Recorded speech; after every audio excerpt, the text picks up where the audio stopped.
Layer action. Film dibuka dengan memperlihatkan sekelompok pemuda yang berniat merampok sebuah minimarket. Namun saat si kasir menegur mereka, para pemuda itu langsung menghajarnya. Mereka bahkan mengancam si kasir untuk menyerahkan seluruh uang yang ada di mesin kasir. Hingga nggak lama kemudian datang seorang perempuan yang dengan santainya ingin membayar barang belanjaannya. Si kasir pun terlihat bingung karena sudah nggak ada uang kembalian lagi. Akhirnya perempuan tersebut dengan santai mengambil uang kembalian dari kantong para pemuda tersebut. Hingga akhirnya inilah yang terjadi.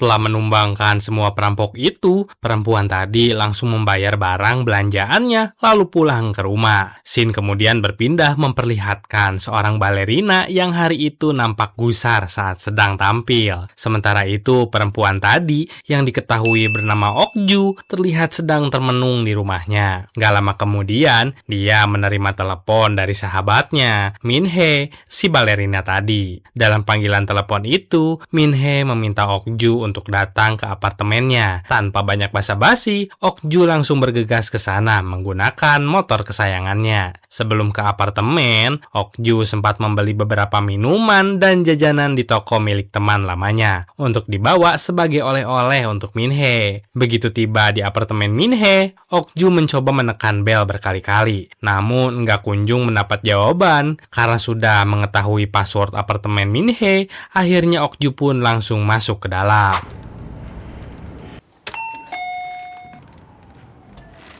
Binya, Namun saat masuk, Okju sama sekali gak menemukan Min-hee di dalam. Dia hanya melihat sebuah kotak hadiah berisi sepatu balet dan secari kertas yang berisi permintaan Min-hee untuk membalaskan dendamnya. Karena gak mengerti maksud dari pesan itu, Okju mencoba menelepon Min-hee dan terdengarlah suara dering telepon dari dalam kamar mandi. Saat menghampirinya, Okju dibuat terkejut karena Min-hee ternyata sudah terbaring gak bernyawa di atas bathtub kamar mandi.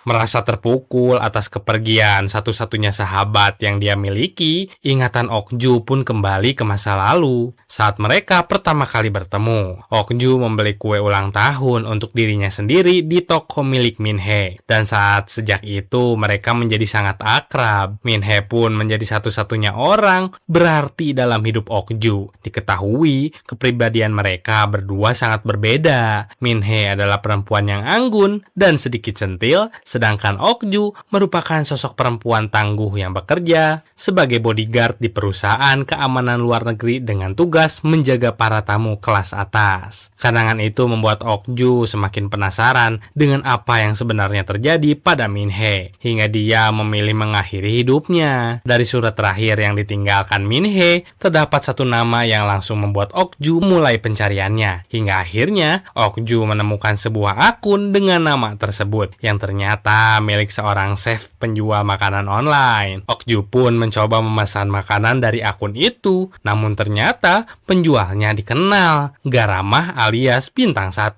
Karena baru saja menghubunginya, Okju langsung diblokir. Merasa benar-benar ada yang janggal dari kematian sahabatnya, Okju kembali teringat dengan berbagai kenangan mereka bersama. Mulai dari saat pergi fotobox, bermain di pantai, merayakan ulang tahun, hingga momen-momen kecil lainnya yang pernah mereka lewati bersama. Di tengah lamunan itu, tiba-tiba ponsel milik Minhe yang berada di rumah Okju menerima panggilan dari nomor yang gak dikenal. Okju pun mengangkat telepon tersebut tanpa mengeluarkan suara sedikit pun, hingga terdengar suara seorang pria yang memanggil Minhe dengan sebutan Jalang dan menyuruhnya datang ke jembatan Jamsu besok malam. 보세요. 새벽 2시에 시장이 열릴 거니까 잘 생각해라.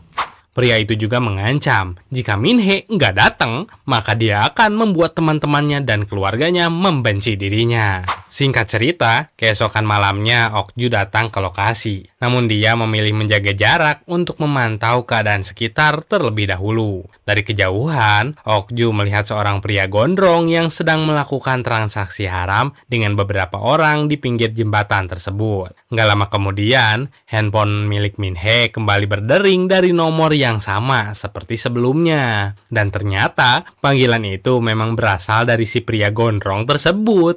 Setelah si gondrong pergi dari lokasi, Okju pun langsung mengikutinya secara diam-diam. Hingga akhirnya perjalanan itu membawa Okju sampai ke depan rumah si gondrong. Singkat cerita, keesokan paginya di dalam rumah si gondrong terlihat sedang berolahraga sebelum akhirnya pergi keluar. Okju yang ternyata sejak malam memang menginap di sekitar sana untuk mengintainya pun langsung memulai aksinya dengan diam-diam membobol rumah tersebut. Setelah berhasil masuk, Okju segera memasang alat penyadap di beberapa sudut rumah. Saat semakin masuk ke dalam rumah itu, Okju menemukan sebuah ruangan yang terasa janggal beserta sebuah lemari yang terkunci. Karena penasaran, Okju akhirnya mencoba membuka lemari tersebut dan menemukan banyak barang aneh, termasuk sebuah laci berisi kumpulan flashdisk. Di antara semua flashdisk itu ada satu yang bertuliskan balerina. Saat Okju mengambil dan memutarnya, dia melihat rekaman Minhe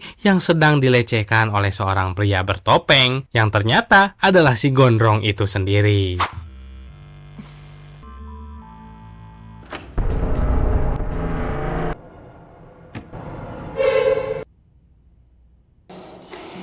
Dari sana akhirnya diketahui bahwa alasan Minhe terlihat sangat gusar saat penampilan terakhirnya adalah karena ulah si gondrong. Okju yang kini mulai memahami maksud dari permintaan balas dendam Minhe pun merasa sangat frustasi karena sahabatnya harus kehilangan nyawa akibat perbuatan bejat pria tersebut. Setelah kembali ke rumah, Okju yang sudah dipenuhi amarah langsung mulai menyusun rencana balas dendamnya. Berkat alat penyadap yang dipasang di rumah si gondrong, Okju pun bisa dengan mudah mengetahui kemana pria itu akan pergi besok. Dari informasi tersebut, diketahui bahwa besok malam si gondrong akan mencari target baru. Demi membalas dendam untuk Minhe, Okju kembali datang ke apartemen sahabatnya dan sengaja memakai pakaian milik Minhe. Gak lama kemudian, si gondrong langsung menghampiri dan mengajaknya berkenalan, yang sebenarnya memang sudah diharapkan oleh Okju sejak awal. Singkat cerita, Okju akhirnya dibawa oleh si gondrong ke sebuah hotel yang memang biasa dia gunakan untuk melakukan aksi bejatnya. Di hotel tersebut, si gondrong ternyata sudah bekerja sama dengan pihak hotel, sehingga dia bisa merasa aman melakukan apapun di sana. Begitu tiba di kamar, Okju terlihat santai, sementara si gondrong mulai mencoba mengajaknya mengobrol. Diam-diam si gondrong mulai mempersiapkan alat-alatnya dan mengenakan topeng karena Okju ternyata sudah berpura-pura nggak sadarkan diri. Saat si gondrong sedang menyiapkan kamera dan baru akan mulai melancarkan aksinya, ternyata Okju juga diam-diam sudah memegang pisau di balik bantalnya. Hingga akhirnya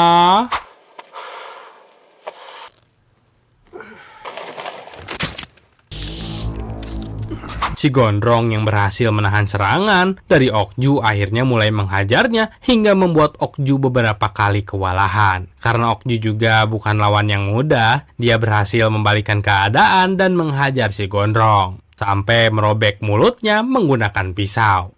Saat Okju baru akan menghabisinya, tiba-tiba penjaga hotel masuk dan langsung melepaskan tembakan. Tapi Okju berhasil menghindar lalu melarikan diri.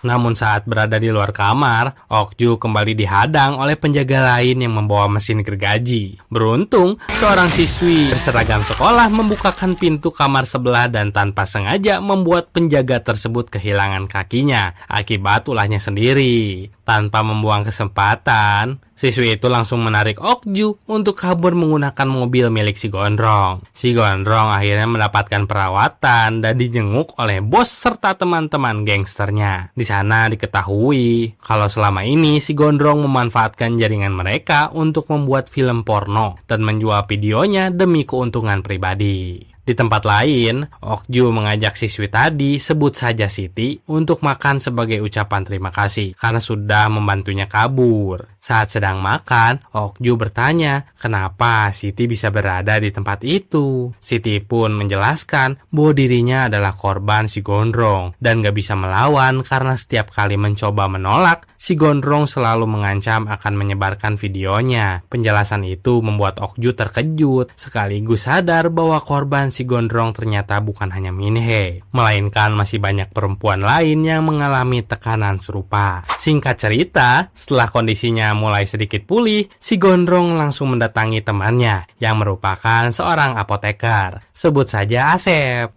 Dia datang untuk meminta Asep membantunya menghabisi Okju. Namun Asep justru menyarankan agar si Gondrong menyewa pembunuh bayaran saja. Namun si Gondrong menolak karena dia ingin menghabisi Okju dengan tangannya sendiri.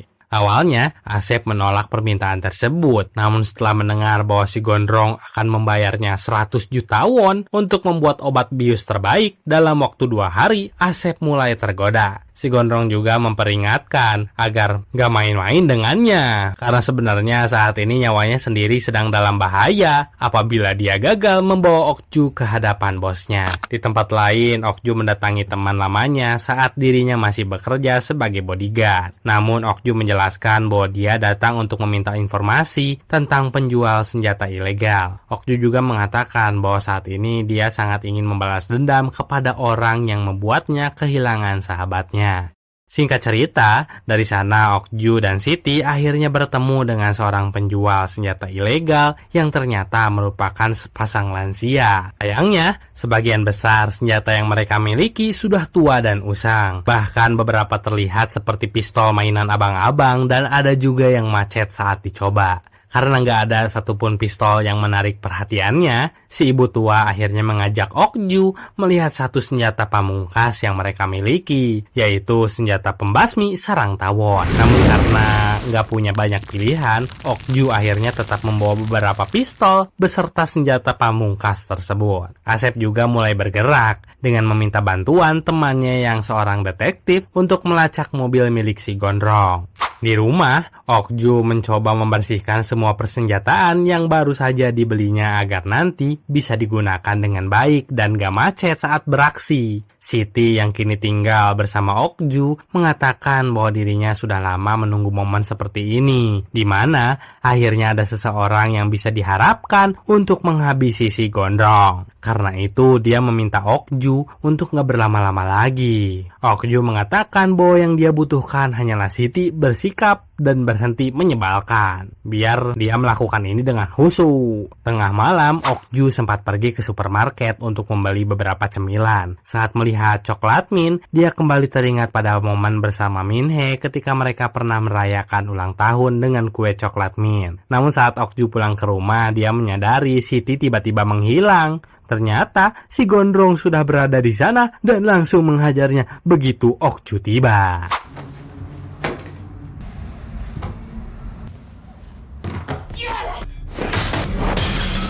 Okju ternyata masih berhasil melarikan diri, meski sayangnya Siti kembali diculik oleh si Gondrong dan disandra di sebuah kandang kuda yang sekaligus menjadi markas produksi narkoboy mereka. Di hadapan bosnya, si Gondrong berbohong dengan mengatakan bahwa dia sudah menghabisi Okju dan menguburnya di pegunungan. Namun bosnya nggak langsung percaya begitu aja, karena sejak awal dia meminta si Gondrong membawa Okju hidup-hidup, bukan membunuhnya. Setelah itu, bos tersebut juga memerintahkan agar Siti ikut dihabisi. Karena jika Okju benar-benar sudah mati, maka Siti adalah satu-satunya saksi yang tersisa dan harus segera disingkirkan. Malam harinya, si Gondrong bersama Asep bersiap untuk mengeksekusi Siti. Awalnya si Gondrong ingin membebaskan Siti. Sayangnya, kini dia merasa kecewa karena Siti sudah mengkhianatinya. Si Gondrong mengambil pecut kuda dan berniat menyiksa Siti hingga tewas. Sementara itu, di hotel, dua penjaga kedatangan seorang tamu misterius. Ternyata tamu tersebut adalah Okju. Dan begitu si penjaga pincang mencoba keluar, Okju langsung menembak kepalanya di tempat.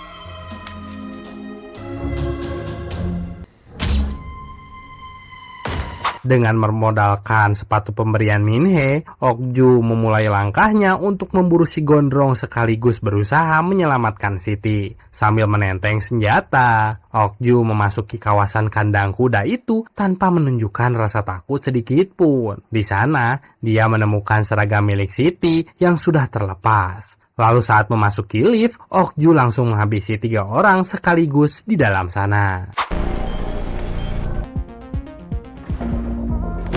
Hingga akhirnya Okju tiba. Dengan santai Okju masuk ke tempat itu dan mengatakan sedang mencari seorang siswi SMA. Jika mereka mau menyerahkan Siti hidup-hidup, maka dia akan pergi dan nggak akan mengganggu tempat tersebut. Bos si Gondrong yang menyadari bahwa Okju adalah perempuan yang selama ini mereka cari, langsung meremehkannya dan bersikap sok keras. Sok keras bos. 있을까? Sayangnya, saat Okju hendak menghabisi anak buah lainnya, pistol miliknya tiba-tiba macet. Hingga akhirnya terjadilah baku hantam sengit di tempat tersebut. Meski harus melawan banyak gangster seorang diri, Okju tetap mampu menghadapi mereka satu persatu. Meskipun awalnya kewalahan, tapi dia tetap bisa menghabisi mereka tanpa ampun. Hingga akhirnya hanya tersisa satu ajudan bos gangster tersebut.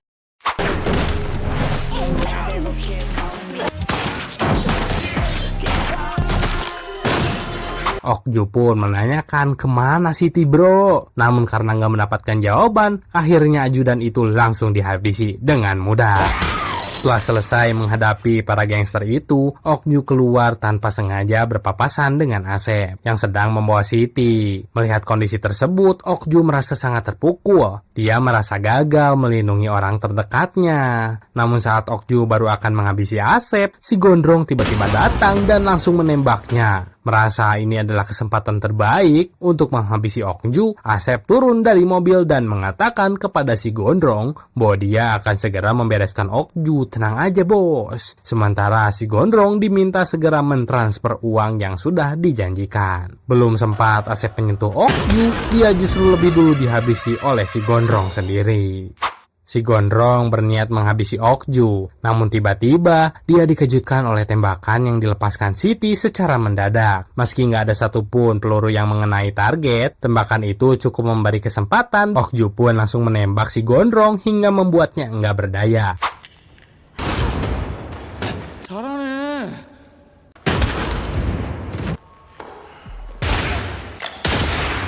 Setelah itu, Okju dan Siti membawa si Gondrong ke pinggir pantai. Di sana, Okju mengeluarkan senjata pamungkas pembasmi sarang tawon yang sebelumnya dia dapatkan dari penjual senjata ilegal. Dalam kondisi nggak berdaya, si Gondrong terus memohon agar diampuni. Namun Okju mengatakan bahwa dirinya datang sebagai perwakilan dari sang balerina, korban yang selama ini dihancurkan oleh si Gondrong. Dari sana, si Gondrong akhirnya sadar bahwa dia telah berurusan dengan orang yang salah. Dan tanpa ragu sedikit pun, Okju langsung menyalakan senjata pamungkas tersebut hingga membuat si Gondrong tewas mengenaskan.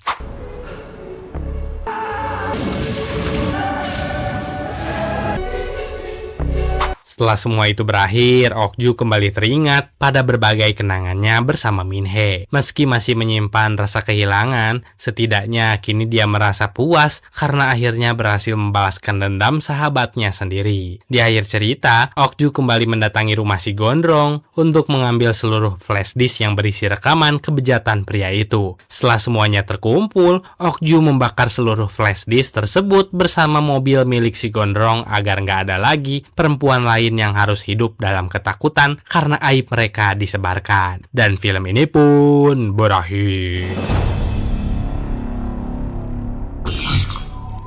Film ini menunjukkan bahwa luka dan trauma yang dialami seseorang kadang gak selalu terlihat dari luar ya. Min-hee terlihat baik-baik aja di hadapan orang lain. Namun ternyata dia menyimpan tekanan yang begitu besar sampai akhirnya memilih mengakhiri hidupnya. Sementara itu, Okju menjadi sosok yang mencoba menepati janji terakhir sahabatnya dengan caranya sendiri. Dari film ini juga terlihat bagaimana tindakan manipulatif, ancaman, dan penyebaran aib bisa menghancurkan hidup seseorang secara perlahan. Selain tentang balas dendam, film ini sebenarnya juga berbicara soal kesetiaan, kehilangan, dan keberanian untuk melindungi orang lain yang bernasib sama. Karena terkadang, seseorang hanya butuh satu orang yang benar-benar mau berdiri di pihaknya. Nah, ada satu quotes nih dari Maya Angelou yang cukup relate dengan film ini. Tidak ada penderitaan yang lebih besar daripada menyimpan cerita yang tidak bisa diceritakan. Quotes ini terasa cocok karena para korban di film ini